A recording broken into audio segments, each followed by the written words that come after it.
you know, if you're watching this today, right, just to kind of understand the love of a mom, even when, you know, she might be disappointed, right? Love still is first.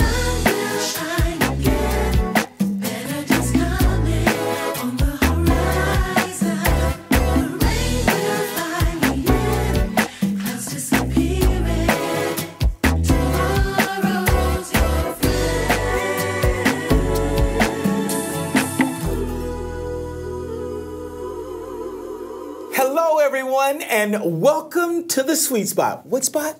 Sweet Spot. That's right. No. Yes. Sweet Spot.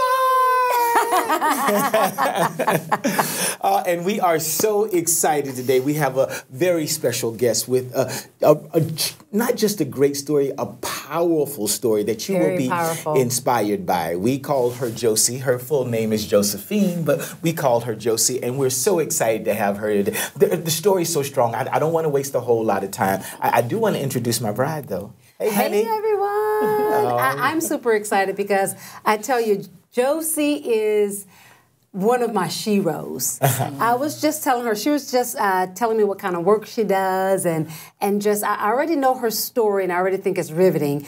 But just having a few minutes before the show and getting a chance to talk to her, I'm like, man, this woman is one of my sheroes, man. Yeah. You really are, Josie. Like, you're one of those I'm every woman kind of persons. And just welcome. I just really appreciate you taking time off today to spend time with us here in the Sweet Spot. So welcome to the Sweet Spot. Thank you very much for having me. I love that idea of a shero. Shero. You know, most of my heroes are sheroes. That's right.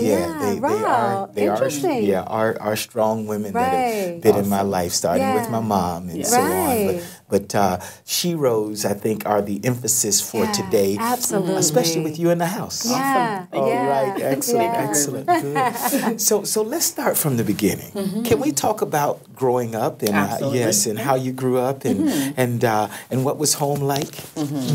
Well, I live with my mom and single parent. Right. So I am the second oldest of five. Second oldest of five. Five. Okay. Yes. Right. So we migrated from Jamaica, right? So I came I'd probably say 1982, if I recall. So I've been here, obviously, for most of my life. Right. Yeah, absolutely. And but I must say, though, when we originally came, it was a different transition, difficult for me in the sense that it was difficult to fit in at the time. Okay. So why?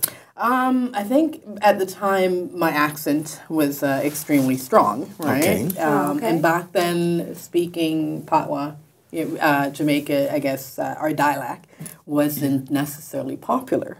Okay. Now it is. Okay, right. Yes, absolutely. Absolutely. But you popularized it then. you were a game changer. So, it was challenging, and I think too, just really trying to fit in and figure out who I was. Right, I remember, at one point running home to my mom and honestly saying that I wish I was of a different nationality or culture because I couldn't really fit in. It was difficult in the beginning. My mom was great because she just really reminded me who I am and, how important and loved and valuable, I was, right? So I think from that point on, I started to really just build on that, right? My mom was definitely the type of parent that, spent a lot of time with us, right? She actually worked 2 jobs at the time, but she put in, there was never a time that I couldn't go to my mom and talk to her, right? And there are times when we, go in her room and lay on her bed and just talk, right? So tell me, the desire to be a different nationality, was that simply because of the dialect, or did you want to be something other than black? I wanted to be something other than black, And I think, again, it's just because trying to fit in and being Jamaican and the accent, and it was difficult then. It was difficult to really fit in. Right, and based on, I guess, really everybody else in school, I mean, they seem to be all right. It's not like there was a lot of black kids in the school at that time. Canada wasn't as multicultural at the time. Right. So it was difficult. Oh, right. That's but my mom, at the end of the day, just really made us feel secure. Do you remember a time when the change happened, when you felt it was okay to be Black? I'd probably say by the time, I got to maybe grade 7, grade 8, right? And at this time, I was pretty known because of sports. Oh. So I played basketball, volleyball, track and field, even badminton, right? And it was really, and competitively as well. Yes. So I was really good when it came to sports. So at that point, I think is probably where I began to feel a bit more accepted. It's amazing. Right, because of the sports, being engaged in sports. It's amazing how many times sports bridges gaps. Like that, So how'd you fit into the family? So who were you in terms of the kids, right, the 5 kids, who were you in the family? I would probably say the more talkative one, right? So for me, it was always important really just to be able to express myself, right? My aunt and I guess really the rest of my family probably felt that I talked too much, right? And seriously, because, my aunt would say, Sonia, Elaine, can you just shut her up? Yes. Right? Because I was a talker, but I really, I guess I had a lot of stuff going through my mind and, I just really needed to be able to express myself. And my mom allowed me to do that. She never once, shut me up. Back then, too, I think the culture was, with kids, you can be seen but not heard. Absolutely. But my mom, she never shut me down, right? So that, in itself really helped me to develop as a person, right? Just having the freedom really just to express, and really express myself, right? It's funny because my youngest brother, he's very similar to me, so he talks quite a bit, right? Because there's always things just, running through our minds, and we want to share that, we want to express that, and my mom totally allowed us to do that. My older sister, she was, pretty cool. We were very close-knit family. Boys, girls? So 3 girls, myself being the second, and 2 boys, right? Originally, we had an older brother, but he had passed away, right, in Jamaica, right? But, so very, very close-knitted family, right? That's amazing. And very loving. I would probably say it's through my mom where I would have, I can truly say I understand unconditional love, right? And I would see how that played out in the various things that I walked through in my life, right? Just completely unconditional, in spite of, the different things that I got into, some, not so good, and but complete unconditional love, my mom. That's beautiful. That's beautiful. That is beautiful. How would you grade growing up in Canada?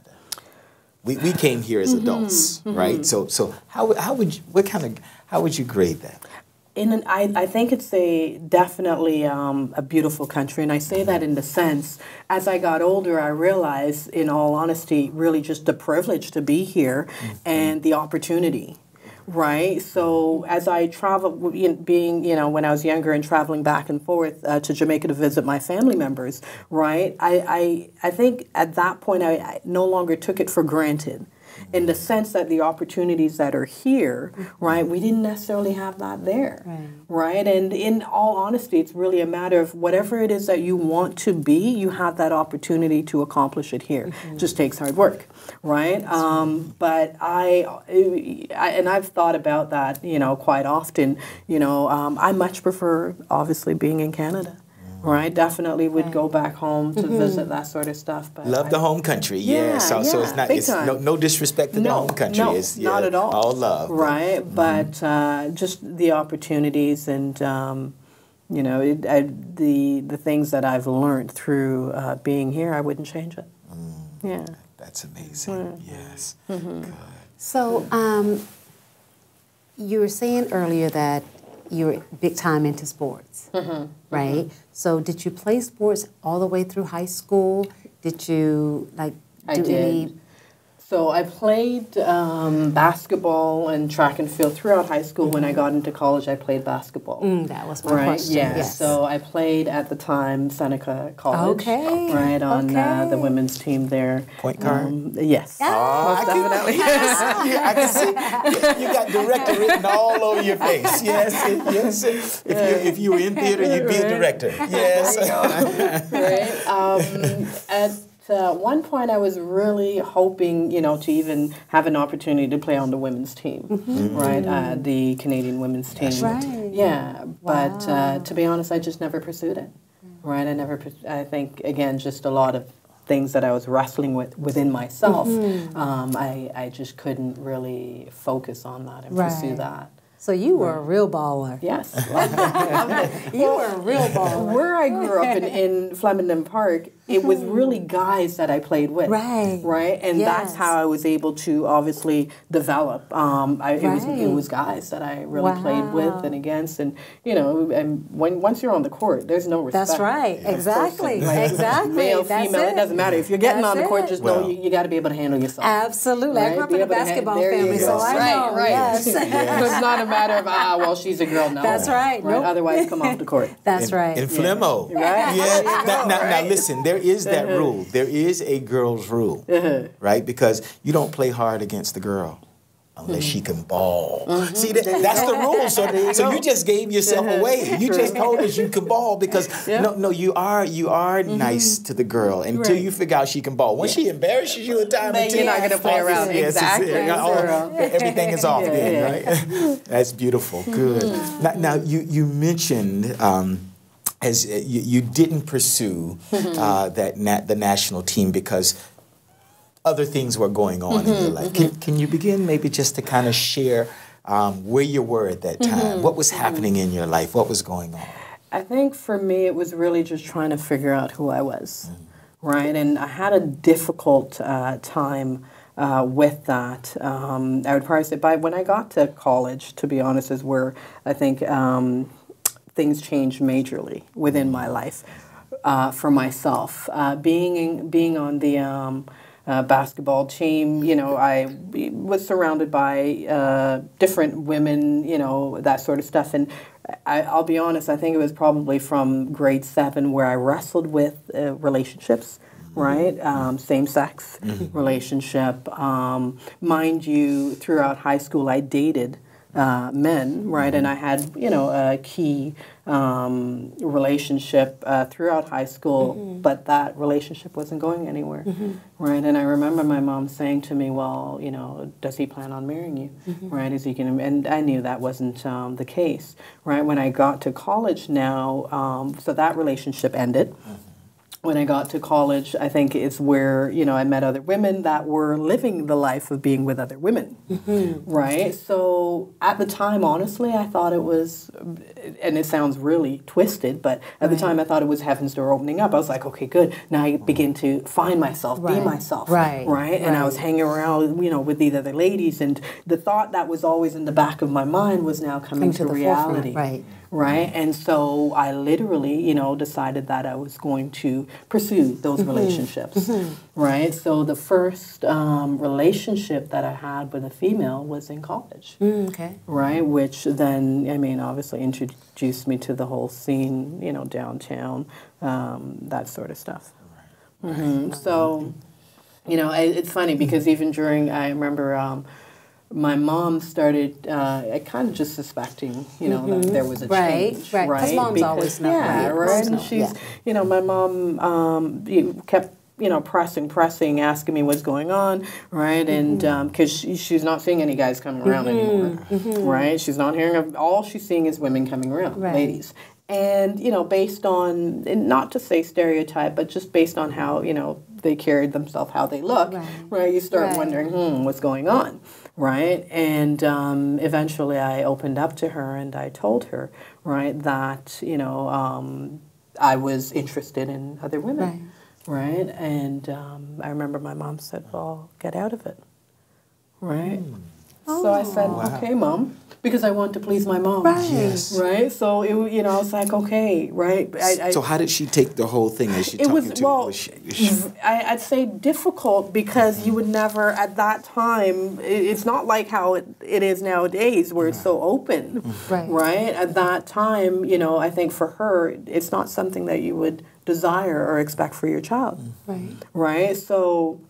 She wasn't harsh, she didn't yell, but, all she basically said was, okay, well, you need to stop it. Right? And I was like, okay, thinking it was something that you can stop. Right? But you can't really stop what, the emotions and how you feel and the thoughts, that were going, at the time through my mind. And so as much as I told her I would stop, that didn't happen. Right? If anything, I pretty much, walked deeper into, the relationships and in that lifestyle. So when she said stop, you wanted to because it's your mom, right? But how did you feel about the way she took it? Like, did you resent it all? No, to be honest, I felt, if anything, just, I wouldn't say felt bad for her, but I could feel I guess really her hurt and thinking, okay, what did she do wrong or where did she go wrong? But it wasn't. To be honest, I think what kind of led me into that is because of the many disappointments that I had with male, men, right? My father I never knew at the time, right? And the stepfather that I had, right, I ended up being molested by him in my younger childhood. And then the closest father figure that I had ended up killing himself. He hung himself. Wow. So, and then the boyfriend that I had, literally, the relationship didn't work out, right? So it was just one thing after another, but I always felt that I could connect with women. I always felt as if I could just be myself around women. And so it wasn't really a sexual thing. It was more the emotional connection. Right? So for me, it felt that this is just, this is how I feel. This is what I want. Right? And, But it sounds like your mom really embraced you. She did. She didn't agree with it, but my mom, and to show you how much she deeply loved me, in spite of all of that, and in spite of the many years that I walked in that relationship, and it was over 10 years of walking in those relationships, my mom was always there. She never, like even, the women that I was with, my mom obviously accepted them and loved on them. Great relationships with my family. Like everybody loved her, right? And so she never did turn her back on me. She never, but I think it was just hurtful, right, for her. And I love this because we're talking about this in this day, right? But if we go back to that day, right, people didn't have those kinds of reaction, and to see love come through that was the exception, not the rule. So, so I wanted to make sure that the listeners got a chance to, because I mean, she just if you're watching this today, right, just to kind of understand the love of a mom, even when she might be disappointed, right? Love still is first, right? Yeah, that's right. Yeah, that for me was the greatest unconditional love that I've ever obviously experienced. I have nothing but the utmost love and respect and admiration for my mom, because exactly back then, and then on top of that, being again the culture, Jamaican, that sort of stuff, that's unacceptable. That's right. That's unacceptable. That's right. Yes. Right, but nonetheless, she was never ashamed, because what had happened throughout that whole journey too is there's a transformation that takes place. You're out to her parents, like everything, my whole demeanor changed, right? In that, right, I started dressing different, looking different, acting different, walking different, like it totally changed my whole being, and she never once wasn't ashamed, when we had our family gathering, even the person that I was with, the partner that I was with at the time would also be there and a part of that. Right, and my family loved them too, but they never did, condone, right? They never agreed, but nonetheless they continued to love myself as well as my partner. Yeah. Right, and you know, up until this day, we still have a friendship, right? And my family, up until this day, still has a friendship with the partner that I had at the time.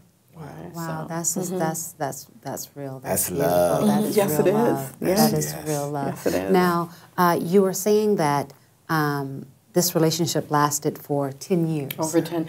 So I was in those relationships for over 10 years, but the last relationship that I had was for 6 years prior to me coming to Christ. Now, so my next question is, so that our listeners understand this. So after it's sounding like, after a point, this diminished. It did, in the sense that all the while I knew that God was calling me. I knew, like, I felt that tug, right? Mind you, I mean, as in my childhood, we, obviously went to church, right? Yeah. I grew up in church, man. At the end of the day, if mom's going to church, everybody's going. Right. And even if mom didn't go to church, you're going. Yeah. Yes. That's right? It. So you're going. That's it. Right? So, knowing about God was always there, right? But obviously I didn't have a relationship then, right? And through the last, I guess, female relationship that I had, I remember one day I was literally lying in the bed. We were lying down together, just hanging out, and I really, again, felt this tug, like the Lord was really pulling on me. And I said to her, one day when I turn 40, I'm going to start going to church. Right? Okay. So, I mean, put it out there. But it didn't happen that way. Okay. Right? It didn't happen that way. Within that relationship, and like I said, we're in that relationship for 6 years. In a span of 2 weeks, one day she just, I guess, pretty much fell in love with somebody else. Right? So in a span of 2 weeks, she said that she, had fallen in love with somebody else. And that didn't make any sense to me. Right? We were together for that long, and how does your heart change? Right? And so she literally left. She left me. Right? And I remember at the time we were living downtown together, and it was the most devastating thing of my life. And I'm on the phone and I'm crying and I'm talking to my mom, and my mom's like, well, just come home. Right? And it got to the point where I literally couldn't function anymore. Right? My partner would go out and she wouldn't come home. Right? She literally had moved on, right, in another relationship. And it was driving me insane. So my mom said, no, you need to come home. So my mom had, and my sister had helped me, packed up, and I moved out. I remember crying out to God that time. And I said, Lord, bring her back to me. Whatever you want, I'll do it. Just bring her back to me. Afterwards, I got, with the understanding, how are you asking God for something that he never intended, never designed? But that was my heart. Right? And so I had moved out and moved back home with my mom. At the time, she was living in Oshawa. And I was working in Mississauga at Bell Mobility at that time. So I was traveling back and forth. It got to the point where I couldn't drive anymore. Like I really felt like I was just absolutely empty. There was nothing in me. It was just a shell going back and forth. And throughout that drive, every so often the thought would, pop into my mind that I just wanted to end my life. I just wanted to crash my vehicle. The only reason why I didn't do that is because I didn't want to hurt anybody else. Right? So then it got so bad that I had to take a leave of absence from work. I couldn't work anymore. Things were just going downhill. Like I just couldn't function, couldn't go anywhere. At the time I smoked and I drank, and I stayed home and I drank and I smoked. And just consumed myself with everything, that was really just trying to numb. Trying to make you feel good. But none of that would work. Right? I would go downtown to the clubs, and I would see her there, and I would just lose it. right? There was a number of times that I would literally drive home. This is from downtown Toronto. And I would drive home to Oshawa completely out of it. Oh, wow. I don't even, well, I shouldn't say I don't know how I got home, but when I made it home, my mom would be on the phone with me because she knows that, obviously, I'm out of it. And she would talk to me all the way till I got home. When I reached home, I literally would pass out in the driveway. And it would be my mother that would come outside and get me to come in the house because I was so out of it. Right. At the end of the day, I know, obviously, it's by the grace of God why I made it through that because, you know, some of the things that I was doing was just absolutely reckless, right? It was, I didn't really see any purpose or any value in my life. Right. All of it was gone. Yeah, yes, yeah, and it was based on the devastation of that relationship. Right, and yeah. Wow. That's powerful. Yes. That is very powerful. Yeah, so for those of you who have been in love and have experienced similar situations, I think maybe this is something that you can relate to. But the story doesn't end here. Coming home was more than a metaphor in your life. And as we talk next time, we're going to keep you here. We're going to do a part 2, right? As we talk more, coming home is very real to you today, and the void has been filled. Amen. All right. So as we sign off, I'm going to I just really want to say this: God is love. Amen. Right, and God loves you in whatever behavior, right, and whatever that is, and so. Really just, I want to emphasize that point today, that God loves us as we are. Absolutely. And all of us have sinned and come short of His glory. And I think it's important for our listeners to understand, too, that God will meet us where we are. Where we are. Where we are. Because a lot of times we think that we have to get ourselves together first. Right. But we don't. God will meet us. As a matter of fact, we can't. Ever. That's right. He will meet us wherever we are, in whatever situation we're in. That's the sweet spot. He's going to meet you right in the sweet spot. Yes. All right. So until next time, stay in your sweet spot. And please tune in to the next show because we will have Josie back with us. And you don't want to miss the rest of her story because that really is the sweet spot. This gets better.